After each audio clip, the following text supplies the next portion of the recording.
Hi, I'm Isabella. I worked on Remnant my senior year of high school. If you're watching this, I'm probably at UTD doing super duper cool college awesome stuff. This film took me about 2 months to make. 3 weeks of storyboarding, about a month and a half of actual animating and nitty gritty fun stuff. So basically, I'll start from the beginning. Where did I get the idea from? Um, I kind of just I was honest. This is a horror film.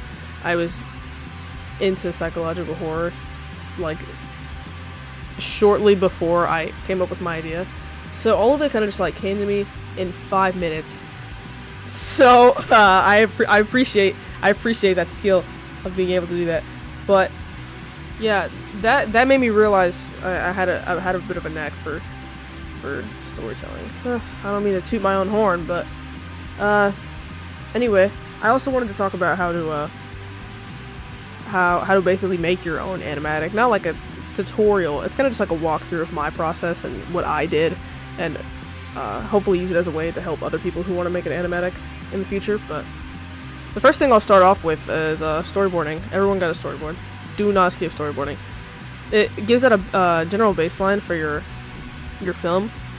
It's also subject to change, so don't think like, oh, I'm not gonna draw it if I'm not gonna add it. Just draw it anyway. Your idea is going to change. There's a couple storyboard images that I put in here and I didn't even end up using. Like this is, you could tell that this is very like minimal effort work. Like look at the opacity of the brush. Look at how like scratchy the lines are. I just scribbled down what I wanted to include in my scene, and that's it. I went to the next one. Don't spend more than 5 minutes even on one panel. That's my biggest advice because it makes the long process even longer. So you're just gonna waste your time. Another thing I'll say about storyboarding, you can add notes in your if it's screen, right? Yeah, you could add notes. Like in my case, I wanted the camera to move, so I put slow to up. Some of these I didn't actually use. I just did this. I had a vision for what I wanted the end to look like. I'll talk about that later. I didn't have enough time to actually put in all of the notes that I wanted, but regardless, it gives you like, for me it helped me build the vibe because I know I wanted it to be somewhat dramatic in some areas, somewhat like I wanted to include like some glitches, some flashbacks, but that helped me like form the general like atmosphere of the environment that the character's in. But yeah, see, this is the character walking towards center. But yeah, this just helps. Like this, even like I wanted to add a sound effect here. I put whatever seconds I wanted to start and whatever seconds I wanted it to end at. So it really just like helps you format everything as you go. And sometimes you don't like it really put it on here. Like you'll forget. So you will forget if you don't put it on there. That's my biggest advice about storyboarding mainly. Basically, just don't put too much detail. Add notes, and don't be afraid to change it up because that's what I did, and look what we got. So another thing, it's also going to be a learning process. Don't think you're going to know exactly what you're doing as soon as you open up Photoshop or whatever program you're using. I had a lot of trouble, if I'm being honest. I had a lot of trouble. I made some rookie and some stupid mistakes along this whole thing, and it really beat me up. It really beat me up, and you could ask Varnell. I had a lot of issues with the timing of my film, and I wasn't very confident that I could finish it in time. I made the stupid mistake of changing my frame rate in the middle of the project and switching it back. Don't do that. You will jumble up all your clips. It's jumbled up here, but the film is done. It's not jumbled up in the film. If you save it and then exit out, that's where you see, like, look, these are sooner than the other ones. But yeah, do not change your frame rate. I repeat, do not change your frame rate. Mine is on 8 FPS. Now I didn't actually choose that. Varnell made a test file for me to like see how I wanted to animate, and then I just no one thought it was gonna turn into what it did. So yeah, the whole 8 frames, it's like it kind of just fit my film because it's nothing like, it's not super fast FPS fighting scenes. Like it's just a girl and a cat and psychological like psychosis. Like it's really nothing crazy. Nothing that needs like 12 frames per second. Even if I wanted to, I could have. Photoshop was also a little bit of a learning curve. I don't really I'm not on here often. I learned it in another class, so I don't really have as much experience as I would like, but it's still like a learning curve regardless. You're gonna have a learning curve wherever you go. Like, even if you want to go into the industry, they don't really use the programs that I can imagine high schoolers are using. I think it's safe to assume that a lot of high schoolers are on like mobile drawing apps and not on like huge, they also don't have like huge setups as well. I used to use Ibis Paint. I'm sure a lot of people have also used Ibis Paint. I've used Medibang. I'm currently on Clip Studio with a license, so that's what I use. But even then, it's such like an advanced program, but that's still not what industry use. So it's gonna be a learning curve regardless of where you want to go, because they usually use more professional programs and more recognized programs like Toon Boom and Photoshop and Harmony and whatnot. But yeah, that's just my advice on that. But yeah, enough about that. Let's go to the line art. Yeah, wait, let me turn on all my line art layers. This is where I started actually. I picked the frames that I thought I would be the most good at and could complete the fastest. So, because this film was my third time animating, so I kind of just wanted to like skip over the rotoscope parts like this one of the character running. Let's see. Yeah, I kind of just wanted to like skip over all that. Not all these are rotoscope, like the one right after like this. I did that freehand, but I would recommend using rotoscope, ethically of course. Don't overuse it and make it look like you trace the whole thing. Cough, cough, cough, cough, cough, cough, cough, cough. Personal experiences, but yeah, use it ethically, of course. I think I had a good balance of rotoscoping and tracing backgrounds. Not all these are traced like this. If you know art, then you'll be able to do perspective without much reference. I freehanded this. I freehanded this as well. This was freehanded. Like, if it's simple enough, you could probably do it without needing a reference. This was freehanded. A lot of this was. This was traced. Sorry. This was traced. This was traced as well. I say trace, like, in the good kind, using as a reference. Plus, it's my bedroom. You're not gonna plagiarize me for my own abode. But I digress. When it comes to deciding which scenes need rotoscope and which scenes don't, if it's something simple, if you think it'll add to your story to show that, like, all the characters, like, every subtle movement and every subtle, like, jolt that they do, if you think that'll make an impact on your story, then I would think using rotoscope is a good idea. What does it seem like? For this, I could have gotten someone throwing a cat on the bed, but I freehanded the tail. I could have got, yeah, I freehanded tail, that's all I needed to do. You know, you don't need to show the whole thing, even. Like, the character gets halfway into the bed, and I immediately cut to the character laying down. Yeah, it's a better way of telling a story, because you don't need to narrate everything. But yeah, back to line art. In my case, I worked on the easy scenes like this, and then also backgrounds as well. So, like, backgrounds that didn't need tracing, because for that, I kind of wanted to shoot them all in one day, all in one video, so I just, like, upload them to the computer and trace the next day. So, it just makes your process, like, faster.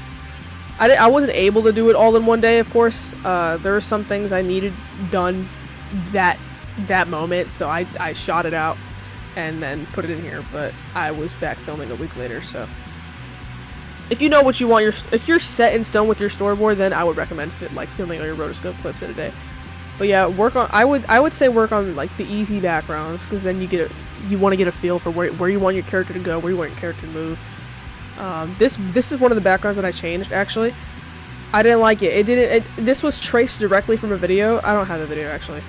But this was traced from the video. It looked terrible in the video. It just did not make sense. The camera was just more like, kind of like I was standing directly in front of the closet, not like sitting up from my bed kind of POV. It was just bad. Yeah, and it will take long. This is, like, I'm talking about this like it was super easy. It was difficult. It took me 2 months, but I can't say it was the most, like, fun thing ever. Like, this is not me saying I hate art and I hate doing it. It's just not fun animating the same thing 30 times. And then you go watch it back and like, wow, this looks terrible. Take advantage of onion skin. Let me see. It'll show, like, a previous frame. So I would take advantage of onion skin once you get used to it. See, look, like, you can see this. This is on the next frame. Yeah, it is a long process. There's not much you could really do to shorten it.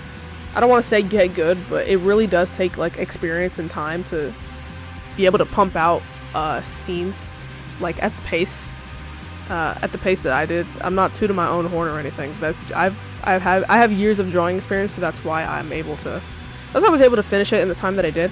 And that brings me to another topic. How did I balance school and my animation in 2 months? So actually, it was around the time of AP testing. AP testing and review season. Y'all know what I'm talking about. It was harsh. So I would work as much as I could in class, skip out on my other classes. Not skip, that's a bad word. Don't say that. I would get called out of my other classes just to come work on this. I'm glad I was so passionate about it. It didn't really, for me, it didn't feel like work. It felt like I was really making something I was going to be proud of. That's something you should all keep in mind.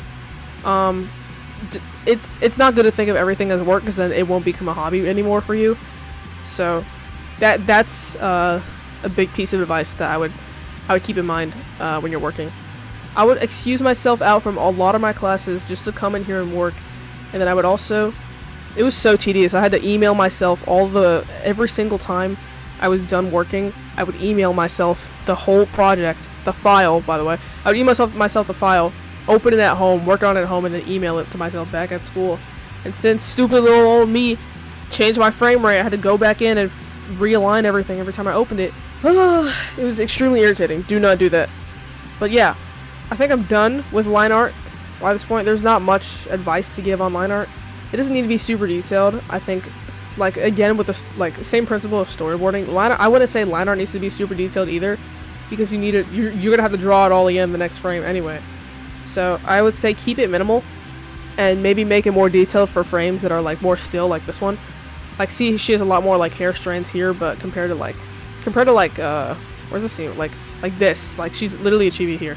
It's just little spikes. You don't need to make it super detailed. But yeah, once I was done with line art, I didn't have time to do coloring. This was I was doing this on the schedule for the film festival for the school. The only colors I put were the colors of the character's eyes and the cat's eyes, and then general shading and stuff. In my case, I just thought that's what made my story make more sense. It's because it's an uncommon color. That's why. Not more so uncommon color. It's just the character's main feature. I didn't want to make it black and white because I didn't have time. That's another thing I want to talk about as well. Think of what you need for your film, and think of what you want for your film as well. There's some things I wanted. I really wanted to have the glitches that I had in my storyboard notes, but I didn't have time for them, so that's considered a want. But I really needed to have my audio, for example. Make sure you have time for audio and stuff. I really needed to have the shading. It gives the environment some character, atmosphere as well. See, look, now it's dark, kind of more shady area. So there's a reason for everything that I did in this film. That's also another thing too. I was very worried about color. This is where I was starting to freak out. At this time, I had so much schoolwork, and I was prioritizing this honestly because I'm passionate about this, not the 9 packets that my teacher gave me that week. And you will get burnout. I can imagine. I got burnout. Even after doing art for years and years and years, I still got a lot of burnout from doing this project, because I would just open it up. Oh, I don't know how to draw that, and then I'd close it. It was just endless cycle. Yeah, back to what you need and what you want. Just really think about what you really need and what you don't need for your film. Work on the things that you really need first. In my case, I hadn't finished the end of my film yet. I had to work on that first, about here, and then everything after. I hadn't animated at all. I just had the storyboarding. I lined out the storyboard. That's another thing. I forgot to mention that. Whenever you're starting out with lining, I would recommend lining out the storyboard. For this scene, where is it? For this scene of the character running here, this was my storyboard, pretty much. I had a crappy drawing in the background and then her in the middle like this. But whenever I actually got to it, to line it out and color it up, I split it up into all these pieces, and I just erased the ones that I wasn't going to use yet. I think this is also a rotoscope scene. I just split it up into what I thought was important. So if I was rotoscoping, I would look at the clip and see where the biggest changes in movement were, and then I would split it. So it depends on how you want it to move. If you want it to be a quicker movement, I wouldn't add as many frames. But if you want it to be more slow, then I would add more here. Yeah, there's just a lot of components to it. There's a lot of thought that goes into it. But the things that kept me motivated were mainly the people who wanted to see it. Knowing Varnell, he's a very wow, look what one of my students made. And he sent my storyboard to someone at Wacom. It was the worst thing I've ever seen in my life. I was not proud of it at all. It was such an early stage in my project, and he sent it to Wacom, and they said it was great. And I was like, wow, that made me feel really good. And that's one of the things that really pushed me to finish my storyboard. Things like that, people excited to see what you're gonna make. It really kept me going. Despite how burnt out I was, there were so many people who wanted to see this finished and so many people who wanted to see me succeed. But yeah, once I actually got done, I missed the bus. Yeah, that's exactly what I did. I finished the film. I was supposed to come in and do my audio and I missed the bus. So don't do that. Get all the time that you need to do your film. I had Varnell do my audio for me and I came in the next day because that was literally the day of the deadline. By that point I had finished already. I would say this is the final touch, if I'm being honest. Whenever I was adding the audio, you watch this like, huh, that's cool. The audio matches up. It was a guy punching a bunch of apples and pears. That's where this audio came from. So it's kind of just like, really you can use anything for your audio. Anything that you think will match, it's probably gonna match. But yeah, I feel like that was my final touch, and it felt so good to just like watch that. As soon as I added that, I got up from the chair and left the room. I was ecstatic just to finish this. I've been working on really hard on it. It felt good to have something I was happy to show other people. Yeah, that's about it. I'm not sure what other questions I could really. This irritated me. You don't need to rotoscope everything. I traced this background and I traced this background, but I didn't want to trace my hand holding the phone all shakily and whatnot. So I just added, I know what my room looks like. So if you know what the thing looks like, just draw a bunch of lines. Look, draw a bunch of lines. That sounds like, oh yeah, well, point A to Z. No, literally draw a bunch of lines of what it's probably gonna look like, and that's how it's gonna look like. There we go. That's it. That's all you need. Even this, like, it's the feet moving, like, it's the feet running. You really don't need to make it so detailed to make it known what you're doing. But yeah, finishing this film really, it made me feel like I felt like if I could do this in 2 months, I felt like I could do anything, honestly. That sounds really corny and cheesy, but really, 2 months is quite short. Again, I don't want to toot my own horn, but 2 months is pretty short for the product that I gave. Use that for you as well. If I did this in 2 months, you could probably do it. It's not even about doing it in 2 months' time or even in a timely manner. It's just, as long as you put something out there that you're happy with, the amount of time it takes shouldn't even matter. That's pretty much all I have to say about my film. Hopefully you liked watching my final product. I was kind of just like scrolling through the thing just to keep me busy while I was talking. But, yeah. Alright, I'm out of here. Bye-bye.